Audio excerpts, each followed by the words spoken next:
education, not regulation. We're educating individuals about NIL in our state association. We're not regulating it. We're not condoning it. We're not promoting it. At the end of the day, as you'll find as we've moved through this discussion, NIL had a different kind of look to it. We just managed to put a name, image, and likeness to it. We have a Supreme Court decision already ruled on name, image, and likeness.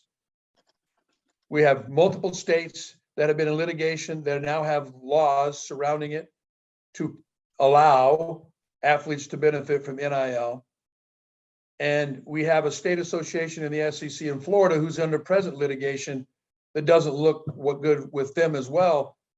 And what we wanted to do, what I wanted to do, what we partnered to do was to ensure that we were able to get the stakeholders in our state, principals and athletic directors, number one, and then the abilities for coaches, athletes, and their families, number two, to be educated on what NIL is. 80% of NIL across the United States and beyond is steered by social media, right, wrong, or indifferent. And we have fell victim before. And I'll tell you why. Many of you have witnessed, much more than I in this state than you have, of individuals that have go to tuition-based schools and you don't know how they got there or why they're there. Were they recruited? Who's paying their tuition, in air quotes? You know the family, there's no way they could afford tuition at this school. And that's what we do here in regards to that regulatory piece. So at any time during this process, if a student athlete allegedly is receiving some form of payment for their name, image, and likeness, from going from one school to another school, which we have already in place anyway, then that's when the LHSAA becomes the regulatory agent, which all of you would expect us to do, to see if there's any undue influence, recruiting, or anything else. You know, a question was asked to me, can this program do anything to stop schools from recruiting 8th graders? No, that's not what this is about. But what it is about is to let the families know the do's and don'ts and potential pitfalls. Prior to the NIL piece, and then there shortly thereafter, after we approved this, I received emails from agents and attorneys as far northeast as Connecticut asking about representation for these kids. Well, whether they're NIL or not, or whether they're being recruited to go one place or not, the LHSAA was not going to fall into the same trap that I truly believe the NCAA has. And now it boils down to who can offer the best NIL, i.e. in the SEC, maybe Texas A&M. And you've seen what's happened there and the dynamics that's taking fold. We were trying to get on the front end of this. Again, education and educating, not regulation and regulating, because we already have rules in place for undue influence. Hence why we had legal counsel to ensure that the position statement that is included in the packet of information that went out, the position statement specifically states that any student profiting from whatever that might be, we've never had anything in our rules and regulations that prohibited that. We had an amateurism piece, but when it really hit home for Eddie is when I had the lead epidemiologist in the state of Louisiana reach out to me to ensure that if they paid students, high school students, to promote vaccination during the vaccination march, were they violating any of our rules? And they were not. And maybe they did or they did not. I didn't follow up on that. You may have seen somebody, but no more. The day we were sitting at this office having the meeting, I had a superintendent, actually 3, superintendent text me and said, hey, I'm glad to see you're addressing NIL, and here's why. There's a picture up on Interstate 20 of a female athlete that's a pretty good basketball player up on I-20, pictured with a attorney, statewide known attorney, specifically housed here in Baton Rouge. And was there money exchanged hands or what? Doesn't matter to me. Nor we're going to have to worry about that. That's not what this is about. We're an education-based association. And I'm wanted to be on the front end of this. And it opens some questions. And of course, the press release headline is now pay for play. This is not pay for play. And I sent that communication out. And that now student athletes are going to come from Texas into Louisiana. Well, I hate to be the bearer of bad news. Many of you know that there's been students coming from Northeast Texas into Northwest Louisiana to play softball. And there's athletes from Southeast Texas coming into Southwest Louisiana to play baseball. That's been going on long before Eddie ever got here. And long before it was ever called name, image, and likeness. We're not being prohibitive. So all of you that took the time this morning, please, I look at you, Jimmy, because I know you and I've talked a lot. This is about educating our membership and helping. And I was very fortunate in my leadership here that when Mr. Eccker reached out to us with a plan, and we started this process almost 16, 18 months ago, but really honing it down the last 9 months to get to where we are here. The committee saw presentations from Mr. Eccker in sports long before the last meeting. We came back as a follow-up, and the only mandate piece that's in this is we're asking our principals and athletic directors and anyone else on campus that wants to log on, go through the educational component, which Randy's going to discuss here in a minute, and educate themselves. Doesn't make them an expert, nor does it put them in a position where all of a sudden they're going to counsel on what the kids should or shouldn't do and what they should or should not take on. And now you get the questions about the booster clubs and the individuals who may throw money toward a specific school for name, image, and likeness. People have been throwing money towards specific schools for a long time. And try to chase that tail, try to chase that paper trail. And another part on the agenda that we obviously it's not your interest today, but maybe it should be, is I'm also looking for my committee to give me a definition of what select, non-select means, because that whole scenario has changed in regards to magnet schools, charter schools, open enrollment across specific parishes. All of that stuff has changed where student athletes don't have to go to school where they live anymore. They can get waivers within their own parishes or outside their parishes to come to another parish for whatever reasons, which I truly believe back in the day was a trigger mechanism on why we are in the select, non-select we are today. So this wasn't something that we knee-jerked. This is about the Louisiana High School Athletic Association, all of you in Louisiana, taking the initiative to ensure that our student athletes, which we have a lot of good ones in multiple sports, individuals are not taking advantage of them. Agents aren't trying to get a hold of them. Attorneys aren't trying to get a hold of them. With their intentions are good. But at the end of the day, when I get a phone call, which I did during this process, that an athlete entered into an agreement and now they're wanting to go to a university, and that agreement they entered into here in the state of Louisiana doesn't permit them to take on any other agreements when they go to a university that's offering this now. That representative didn't tell them that. Didn't say a word to him about that.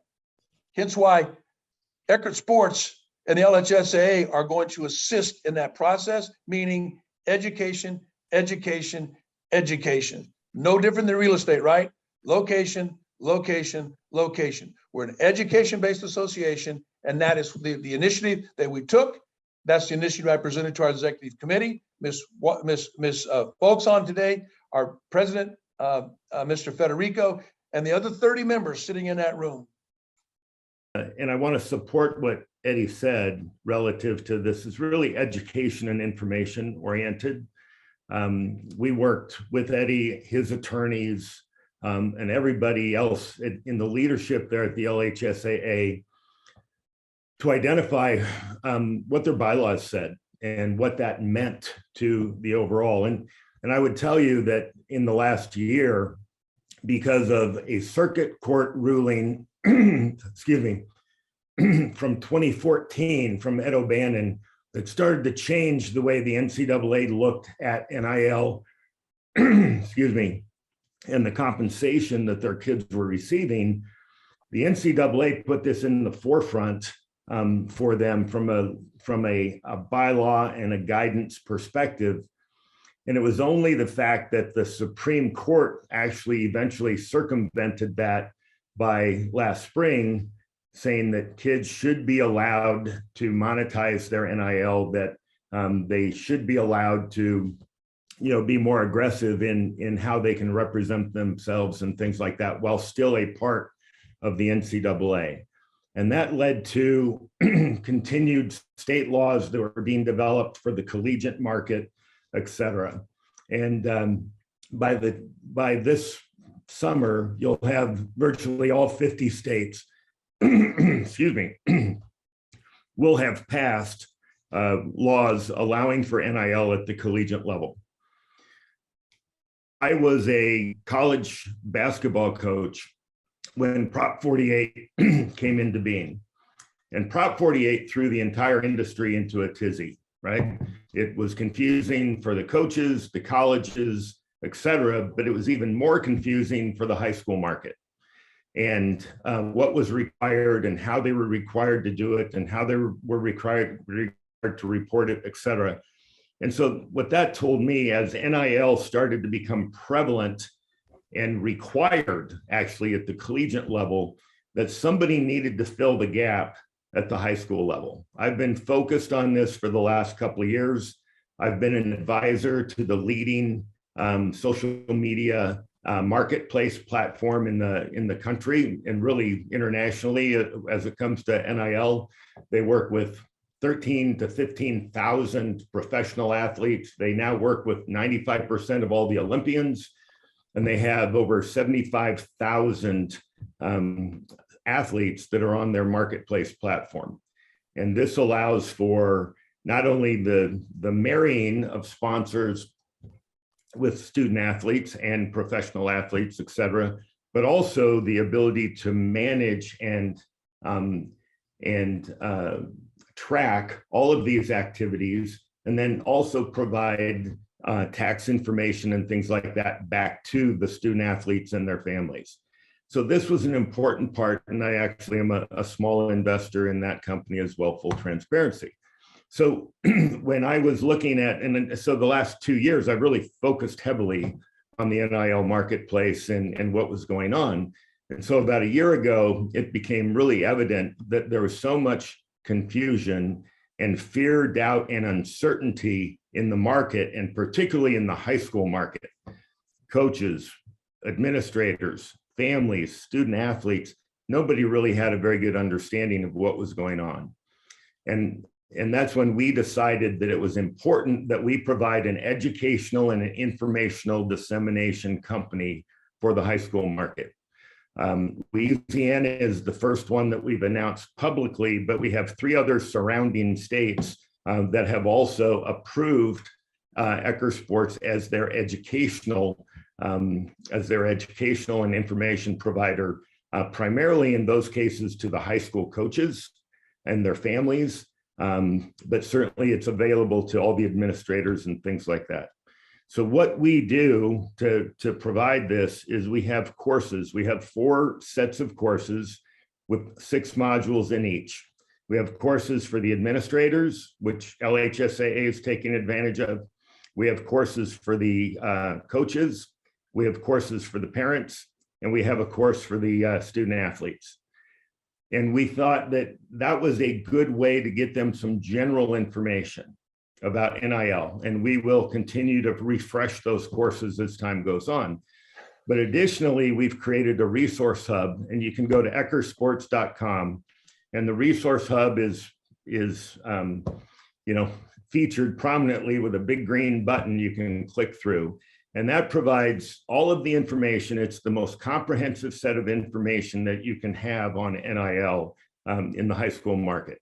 We have all the state laws, we have all the bylaws, we have the interpretations, we have best practices, we have all sorts of information that students, coaches, families, and administrators can access to learn about NIL.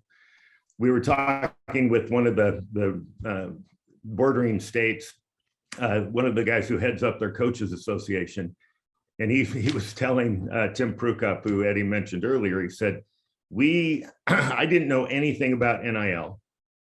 I was on your site for a half hour. I know more about NIL today than I ever would have thought I would. And so we have a significant amount of data, information, best practices, et cetera, that anybody who wants to can access. Thirdly, we're creating a coach assist, an administrator assist, a family assist platform that allows for coaches are going to be, first off, that they can really be the mentors and they can communicate directly then with the families, with the administrators, and ultimately with their kids on what NIL is and how we can turn something that right now is full of fear and trepidation, which has been the reaction of a portion of people in Louisiana, of course, how we can take something that's full of fear and trepidation and turn it into, at the very least, something that's manageable, and at the very best, something that people can thrive with throughout the entire state.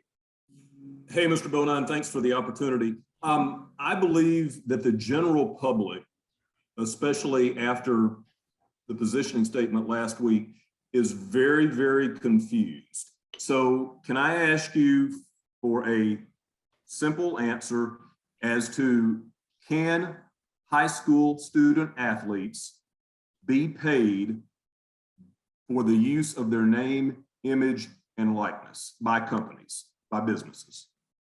They can, and there was nothing in a rule that said they could not prior to us bringing attention to NIL. So you could probably come up with a number of different scenarios, specifically, Tony, in your neck of the woods, of what could, who cannot, because again, a lot of that has been happening anyway. It just wasn't under the air quote, if you will, of name, image, and likeness. And we were following the legal battle, or lack thereof, legal battles of this when we got to where we are. So there are students that that may have already been being paid something to do an advertisement or a PSA for a business in town that their grandparents may own or somebody else may own. So there's always, this has been going on. There's always that going on, and it has for some time. And I think, Tony, the other question is, were they not being benefited for that when they were recruited to go to a school other than the one they're zoned to go to participate in athletics?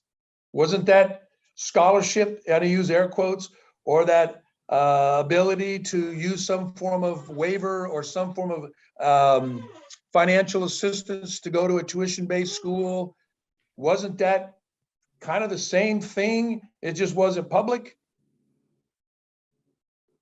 Their name, image, and likeness? No, their name, image, and athletic ability is why they're not going to school where they should be going and maybe gone somewhere else. And it changes only because, Tony, is that some communities, students don't have choices. And I think that was the example of, you have a 2A school in Baton Rouge that's tuition-based, and they can gather students from numerous parishes surrounding, yet they still have to play a 2A school from a rural community that only has 1 or 2 high schools, if that offer that opportunity, and you only get to play to people that are there. So you may know students that have moved out of those communities to move into metropolitan areas and play for somebody differently than what they are. And I have Dr. Carpenter on here for number one. He made the motion to get this ball rolling, but number two is he's in a parish that's now has been open enrollment. So students can move around there, and that's going to be a parish difficulty. But in regards to name, image, and likeness, until we don't have anything that prohibits a student from doing, Tony, the question you asked.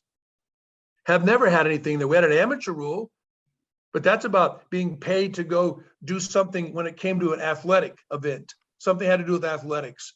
You know, they were paid $250 or $500 to go participate in an all-star game somewhere. Well, did all the kids in the all-star game get that? You know, we would thread through that to see if it was equitable for everybody. If so I could just, I'm sorry, Mr. Bonine, just a quick follow-up. Are you, it sounds like, and tell me if I'm wrong, are you a little surprised at the reaction that you've heard since this happened, I guess, last Thursday from coaches and ADs and that type thing? No, I'm not surprised. But in the grand scheme of things, the 30 people that sit in that room representing the Department of Education, state representative, state senate, the Superintendent's Association, Department of Education, Coaches Association, Officials Association, and then every member school in the state was represented in that room. And we're able to see the information, document it, and make a decision on what was being proactive for the state of Louisiana. And again, we ask questions in regards to things we don't understand. And I think the not being able to, but I will ask you this, Tony, and you're a smart guy, Jimmy, all of you on the screen here. Did you know, or do you have any idea what NIL was other than name, image, and likeness, and what the capabilities would be for high school students and or what we read about in college prior to this communication coming out? So it's no. So it's and that's good. Somebody had to address the elephant in the room. Some weren't ready to address the elephant in the room. I, as your executive director and our committee, I ensured that we weren't going to be the ones next up for litigation, number one. We were being proactive, number two, and we're not going to put our head in the sand and think this thing is just going to go away, because it's not. So it's a change. But the change is we never had anything that prohibited the students to do this. The change is we're going to educate those students and the parents, so if and when they're approached by somebody who's wanting to get them into a contract, whatever that means, above my pay grade, and what they're going to offer them to do, they know time restraints and what the limitations could be and the pitfalls. Let me give a quick example. Let's just say a local car dealership wants to give a kid a car, a 2022 Camaro. How much does that lease every month for that car, you think? $300, $400? After the second month's lease, they now have to file a 1099. That's part of this educational component, because anytime you get a $600 limit, you have to file taxes now. And knowing teenagers like I do, I think, is that they get $600, $1,200. They're not putting aside that tax base for not only federal, but state income tax. That's part of this as well. And you'll see if you go into that module and take a look at some of those items. So for the reaction, no, change is change, number one. But number two, the unknown is fearful for some. And all we've done is draw attention to it. Again, not promoting it, but ensuring that if individuals want to take advantage of the name, image, and likeness, they have an educational component put in place. And I think the principals and athletic directors, coaches, and so on should be those people. I've already had schools reach out to me that said, Mr. Bonine, I know that we're looking to mandate the principals and athletic directors, but also in that, and Dr. Carpenter will read his proposal if he's got it in front of him, what his motion was, but was for principals and athletic directors. But they've taken it one step further. Usually the AD in a lot of our schools is also a coach. They want to make sure that all their head coaches, guidance counselor has this information. Absolutely. So they can do that. The more people know and the more in your communities that have that information, the better off everybody is. So I think the fear, Tony, some of this, the fear piece is what's causing some problems.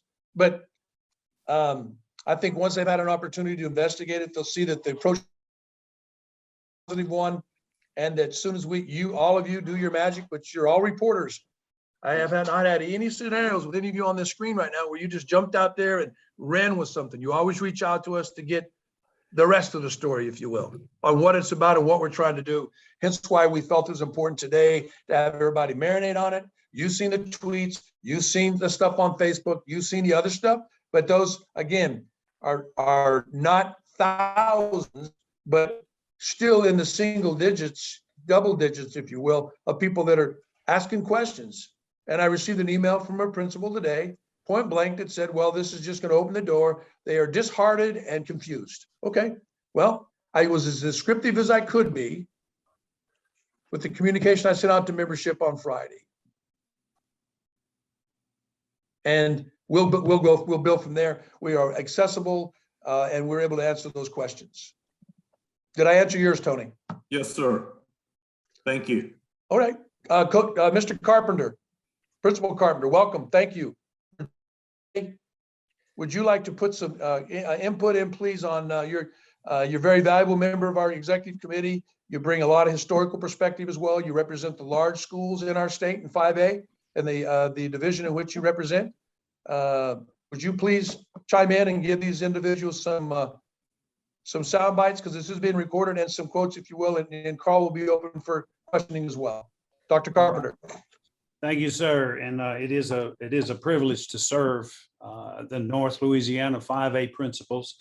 And I simply made the motion, and the wording of the motion I have here on my desktop is to approve LHSAA entering into an association with the Eccker Sports Program, requiring the principal and athletic director to certify through the coursework and encourage others to certify at the discretion of the principal and/or school system.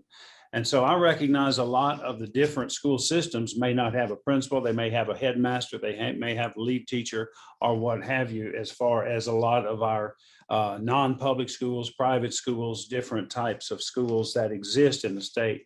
And so simply to encourage certification through the coursework and encourage others means I'm looking for the same thing what Mr. Bonine just mentioned about the education piece of this. As a high school principal, I defer a lot of times to my athletic directors, my head coaches in the sports. We have an athletic director in Rapides Parish, Mr. Alan Fontenot, who is our district-wide coordinator for athletics. We talk a good bit about, what's coming down the pike, what do we need to look at, or what do we need to be aware of before it hits us. And so as far as this effort here, I felt like it was time for us to get out in front of, and as what Mr. Bonine just said, as well as what Randy Eccker said whenever he was telling us about getting out in front of. And then, of course, during the course of our meeting on Thursday or Wednesday and Thursday of last week, a number of folks said, had you not made that motion, I was going to make the motion. So we were pretty much all in agreement with the need for this, just strictly for the education piece.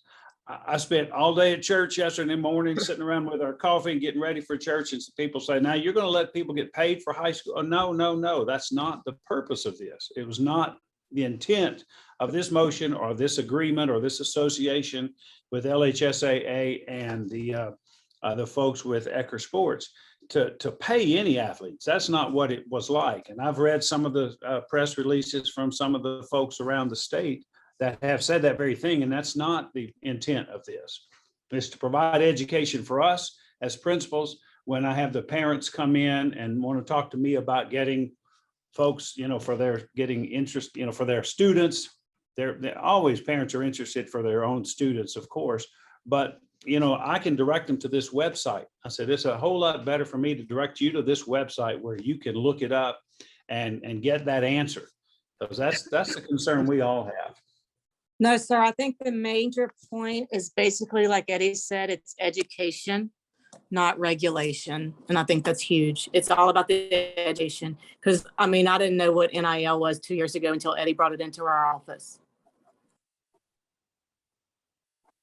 And when we sent out the press release, that elephant in the room was, that the students can benefit, or the students can benefit from their name, image, and likeness. And people have spun that into they're getting paid to play. It's Carl handled the same thing. Well, they're not, but it boils down to us not getting in the way of that student who may get $500 to advocate for vaccination. That $500 may help put food on the table and/or may help pay rent that week, that month for them. We had nothing that prohibited that before this. We still don't, hence why we put the position statement together to ensure that we weren't stepping on any of our regulations, because if it would have, we wouldn't be having this conversation today. That was an important piece. And we not only had our legal counsel, Mr. Mark Boyer, who does an incredible job for us and has been with me since my coming here 7 years ago, but also we had employed by recommendation, an outside legal counsel that is constitutional law, who also handles our handbook and our parliamentarian to assist in that language and review. We've had 6 eyes, or 3 sets of eyes, 6 total on the document, and to ensure that there was no conflict there, that we weren't going to be in the way of that. Where we will get in the way, again, is if we get a report, a complaint file that student A is leaving school to go to school B because of the NIL opportunity. And if you watch the NCAA piece, they're now trying to catch up, but it's not working real well. Open portal, what's the NIL deal? And school, you can only put so many athletes, depending on the sport, on the court and or the field at one time. But now it's boiling down to what I can get outside of my scholarship of books, fees, lodging, and food that you would normally get maybe on a scholarship to participate at the NCAA level division, whether it be Division 1, 2, or 3, or even NAIA. Tony, back to you. Yes, sir. Real quick, you referenced the call that you got regarding a player from our area that is on a billboard. Yes, sir. If there's one on I-20, then there's at least two, because there's one of her and that company in South Bossier Parish. I don't have any information to suggest that the young lady did get paid for her name, image, and likeness to be used by that company. If that was the case, if that company paid her to endorse them with her name, image, and likeness, just to be clear, the LHSAA is good with that. Is that correct? Unless that particular billboard or that caused her to move from one school to another, and that's where the undue influence comes in. And Tony, we chase our tail on that right now. Well, you know, Eddie, that this kid's dad works for the same this, and that money is now put over here, and we do that with tuition-based schools now. And not even that, we have public schools that we chase our tail on in regards to alleged undue influence, to go to another school because they played AAU baseball with somebody or they did whatever. So NIL is just a new title for what maybe students have been getting all along. And we're just making sure that they don't fall victim to an agent in Connecticut or wherever. And I do hope you take Randy up on clicking on there if you haven't already done so, to kind of do some research there and get an idea of what this entails. I've been through every module, believe me, the last, and they're changing. And you've heard me say this before, so please, redundancy. I'm the whiteboard guy, right? If you write on a whiteboard with a permanent marker, you ruin the board, and it becomes what? Permanent. We're taking the whiteboard approach with dry erase. So as things change, that will be part of the benefits of this partnership, is periodicals, things that are going on, any and all things, anything and all that's new that's going on with NIL as this thing continues to roll. Those individuals who are part of this program will benefit from it. And I feel good about the fact that everybody's going in eyes wide open, not head in the sand and eyes closed, or being sold what will be benefit them when individuals are charging anywhere from 15 to 17, as much as 20% of overall monies if the student athlete does get down the road. And I coming from out west, I don't think we may have, but maybe I didn't realize it. When I came down here and found out athletes, football specifically, were signing these letters of intent for universities that their intent to go to Alabama or LSU or Mississippi State in the 9th and 10th grade was new to me. That was usually something that happened, that senior year, junior, senior year, whatever the guidelines were. So for someone to ask, is this going to change what's going on with the 8th graders and 9th graders? Well, it's not, because they've been given this opportunity, who knows for what reasons, to go to universities when they're younger, and those universities betting on the come, on what they can and can't do once they get to the collegiate level. So somebody wants to spin it as a pay to play. There's students that have been going to other schools getting scholarships, and that's, in my opinion, that's nothing different than what's going on now. It's just now it's visible, and I believe it's our job to educate. So that, Tony, when you ask those questions, or anyone else has those specific questions, we have the answers, and Eccker Sports is those answers, because I'm not the expert.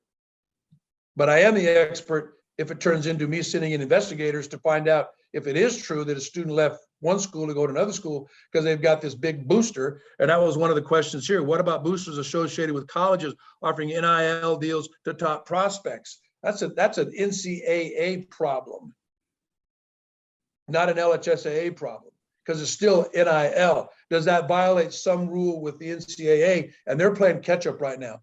And we made sure that we didn't violate our rules. There was nothing that was prohibited before today, before we passed this. And I'm a firm believer that in that room here at the meeting, that the 30 individuals in that room representing everybody I just mentioned to you had the best interest of all the students and all the schools in our state when they rendered that decision. No pressure, no arms twisted, plenty of time to make a decision. And as an education-based association, I stand behind the decision that was made to educate everybody in our state.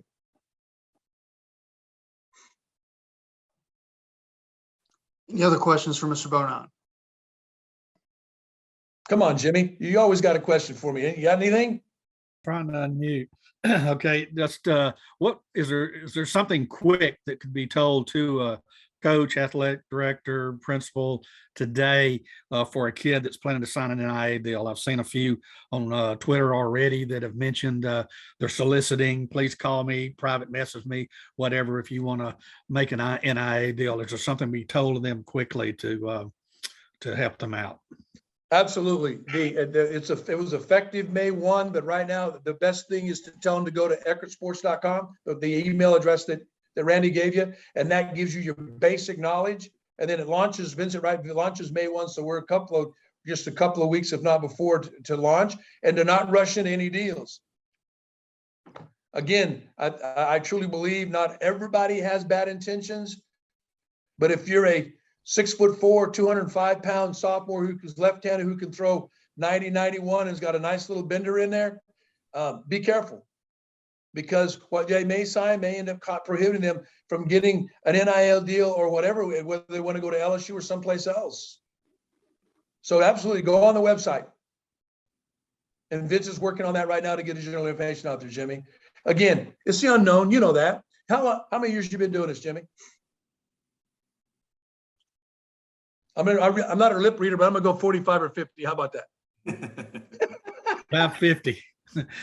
And this is new to you. It's new to all of us. I've been in this business as an executive director going on 16 years. So we're just getting ahead of this thing. People shouldn't be afraid of it. It's just about educating yourself on it. And not a pushback. It's going to land in your lap sooner or later. And everybody, but I also had, and I'll use Mr. Federico for an example. He kidded, at Eco Classic. He's not an athletic mecca. He says, maybe I don't have anybody, may not have anybody, but remember this, it's not just for athletes, co-curricular people. There may be a tuba player or a trombone or brass player that wants to be part of the human jukebox at Southern, or wants to be part of the marching tiger band or any other bands in our state. Thespians, anybody, e-sport gamers, as well as anybody who considers himself an influencer on social media. Could be a high school kid. We don't know that. So it's all about that. All of those individuals, not just the athletes, but that's what we're focused on. But overall, it's beneficial to anybody who may be thinking about signing in, going into some kind of agreement for their name, image, and likeness, whatever that means. Do you see this as potentially causing more problems for you guys as far as more investigations? I do not. And if it is, then they're good investigations. Because now if a student is, I think that the individuals who work harder to find a way to get around the rule, we're still going to have that. We are. There's going to be a collective. There's going to be a monitoring group that if you do sign an NIL for $5,000 and part of that NIL is PSAs, are you fulfilling the PSAs? I mean, there's a lot of pieces in monitoring that, but I don't anticipate any more than what we do now on the alleged this student is at this school because of this, this, and this, and we do those investigations. I have 12 really good compliance people and people that do investigations, all past principals that do a good job for us. So I put a substantial amount of money in investigations, and I truly believe that now that we're doing all those bona fide move checks, it's done what we needed to, Jimmy, and that's kind of where we're at. But I don't anticipate any more problems. I really don't. And if they pop up, those are going to be good problems because now we know where maybe the pitfalls are and who's doing what with what and how they're doing it. I'm okay with that. I'm open to learn, and I'm open to assist any way I can. And all of you have my cell number, and all of y'all know how to get a hold of me. You know how to get a hold of Vincent. If you hear something, let us know. And it's not, it's not secret, it's not silent witness. It's just, It's just let us know what's going on and we'll take care of it. We'll look at it, but I don't anticipate it, Jimmy. Sure, are there gonna be some instances? Yeah. Are there gonna be one or two high profiles that ends up being? Yeah. But that's okay. We're ready for that. I think we have all the information in place. And if somebody enters into something and they get caught, then it's their fault that they didn't go on and educate themselves before they did it.